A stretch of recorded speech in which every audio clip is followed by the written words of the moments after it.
di mana semangat kejiwaan pengamalan sila-sila Pancasila dipandang mulai meluntur. Karena untuk mengaktualisasikan Pancasila sebagai pandangan hidup dan dasar kehidupan harus melalui pembiasaan. Dapat menyebabkan pandangan hidup warga negara Indonesia mulai meninggalkan nilai-nilai luhur bangsa.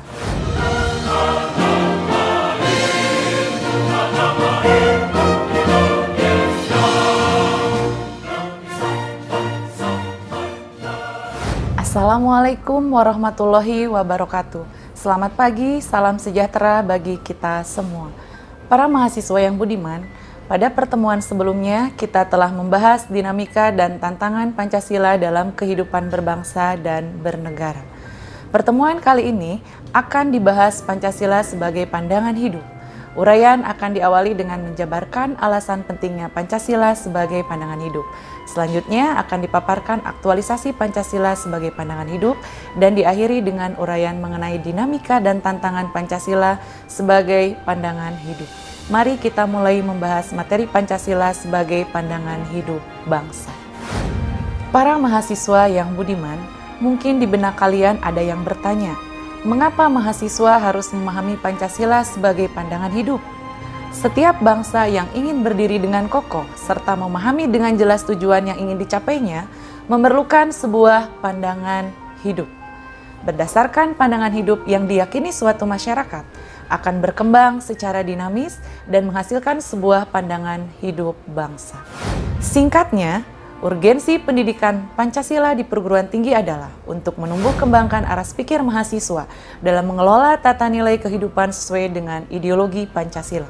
Berangkat dari argumen di atas, mahasiswa harus memahami bahwa Pancasila yang merupakan hasil pemikiran tinggi, luas, dan mendalam dari para pendiri bangsa Indonesia, The Founding Fathers, merupakan pandangan hidup bangsa yang harus diamalkan oleh seluruh warga negara Indonesia secara nalar dan penuh kesadaran. Itulah konsep dari Pancasila sebagai pandangan hidup sehingga dapat menjadi jawaban dari pertanyaan pertama mengenai alasan pentingnya pemahaman Pancasila sebagai pandangan hidup bagi mahasiswa. Para mahasiswa yang budiman, Insinyur Soekarno pernah berujar, "Aku tolak dengan tegas ucapan Profesor Notonegoro bahwa aku adalah pencipta Pancasila. Pancasila diciptakan oleh bangsa Indonesia sendiri. Aku hanya menggali Pancasila dari buminya bangsa Indonesia."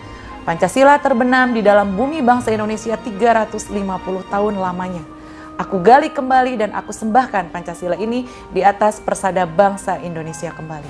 Dari ungkapan Insinyur Soekarno tadi sangat jelas bahwa nilai-nilai yang terkandung dalam Pancasila yang digali kembali oleh Insinyur Soekarno tersebut merupakan nilai-nilai asli kepribadian bangsa Indonesia yang harus diamalkan oleh seluruh warga negara Indonesia dalam kehidupan sehari-hari.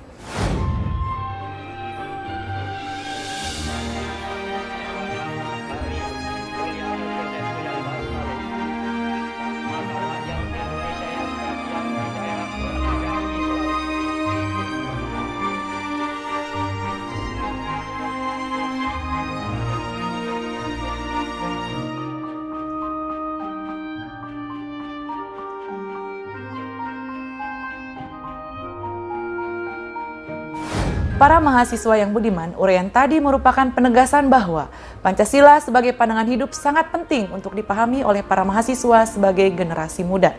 Sebagai seorang warga negara, kita berkewajiban moral untuk mempelajari dan memahami tinjauan historis dan yuridis Pancasila sebagai pandangan hidup bangsa Indonesia. Hakikat Pancasila itu sendiri adalah sistem nilai yang merupakan kristalisasi nilai-nilai luhur budaya bangsa Indonesia sepanjang sejarahnya. Secara historis bahwa Pancasila merupakan hasil karya bersama yang terkandung dalam pembukaan Undang-Undang Dasar 1945, merupakan pandangan hidup bangsa Indonesia dan dasar negara Republik Indonesia. Secara yuridis bahwa rumusan Pancasila yang sah dan benar sebagai pandangan hidup bangsa dan juga sebagai dasar negara Indonesia adalah tercantum dalam alinea keempat pembukaan Undang-Undang Dasar 1945. Berlandaskan kedua tinjauan tersebut, maka sebagai generasi muda yang hendak dilakukan saat ini adalah bagaimana kita mengaktualisasikan Pancasila dalam berbagai lingkungan kehidupan. Pengamalan Pancasila dalam kehidupan sehari-hari lebih bersifat subjektif, artinya kembali kepada pribadi masing-masing sebagai pelakunya. Para mahasiswa harus mampu membedakan mana yang harus dan tidak untuk dilakukan dengan pedoman nilai-nilai Pancasila.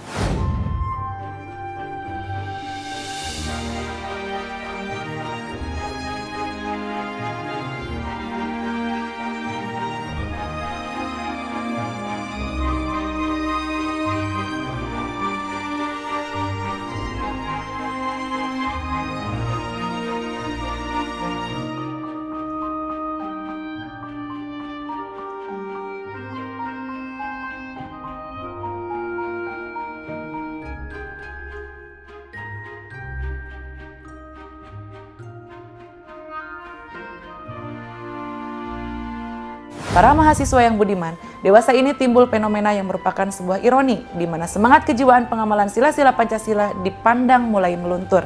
Bagaimana menjadikan Pancasila sebagai pandangan hidup dalam era globalisasi seperti sekarang ini? Dalam lingkungan strategi, baik nasional, regional, maupun global yang begitu dinamis, membuat Pancasila dan wawasan kebangsaan jika tidak diaktualisasikan dalam kondisi kekinian, semakin sulit dan marginal dalam menghadapi lingkungan strategis yang selalu berubah. Dinamika yang berlangsung setidaknya melahirkan dua tantangan bagi Pancasila sebagai pandangan hidup dan dasar negara, baik dari dalam maupun dari luar. Tantangan dari dalam pertama, Pancasila terlanjur tercemar karena kebijakan pemerintah Orde Baru yang menjadikan Pancasila sebagai alat politik untuk mempertahankan status quo kekuasaannya. Kedua, liberalisasi politik dengan penghapusan ketentuan oleh Presiden B.J. Habibie tentang Pancasila sebagai satu-satunya asas setiap organisasi, yang memberikan peluang bagi adopsi asas-asas ideologi lain, khususnya yang berbasiskan agama religius-based ideologi. Ketiga, desentralisasi dan otonomi daerah yang sedikit banyaknya menumbuhkan sentimen lokal nasionalisme yang dapat tumpang tindih dengan etnonasionalisme. Sedangkan, tantangan dari luar, pertama, dengan adanya globalisasi menciptakan kehidupan yang lebih luar tanpa ada batasan warga negara untuk berinteraksi dan terlibat dalam kehidupan yang global. Kedua, lebih mencintai budaya asing dibanding budaya asli. Ketiga, paham-paham yang bertentangan dengan Pancasila, contohnya kapitalisme, liberalisme, komunisme, dan radikalisme yang mempengaruhi tatanan kehidupan negara Indonesia dapat menyebabkan pandangan hidup warga negara Indonesia mulai meninggalkan nilai-nilai luhur bangsa.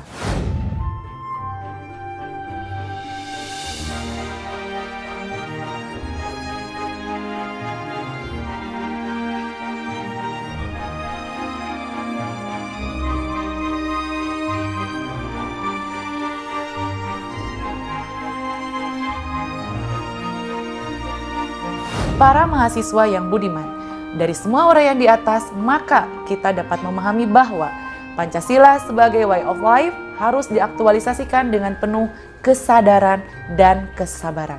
Karena untuk mengaktualisasikan Pancasila sebagai pandangan hidup dan dasar kehidupan harus melalui pembiasaan, habituasi dengan cara-cara yang efektif, yakni melalui edukasi, sosialisasi, dan keteladanan.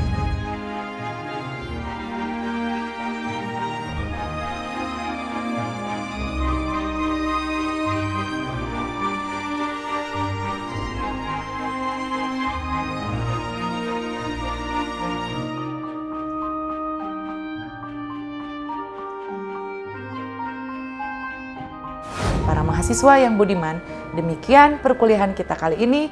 Sebelum menutup perkuliahan, simaklah kata bijak berikut ini. Keberhasilan bukanlah milik orang yang pintar. Keberhasilan adalah kepunyaan mereka yang senantiasa berusaha. Baharudin Yusuf Habibie. Sampai jumpa pada pertemuan yang akan datang. Wassalamualaikum warahmatullahi wabarakatuh.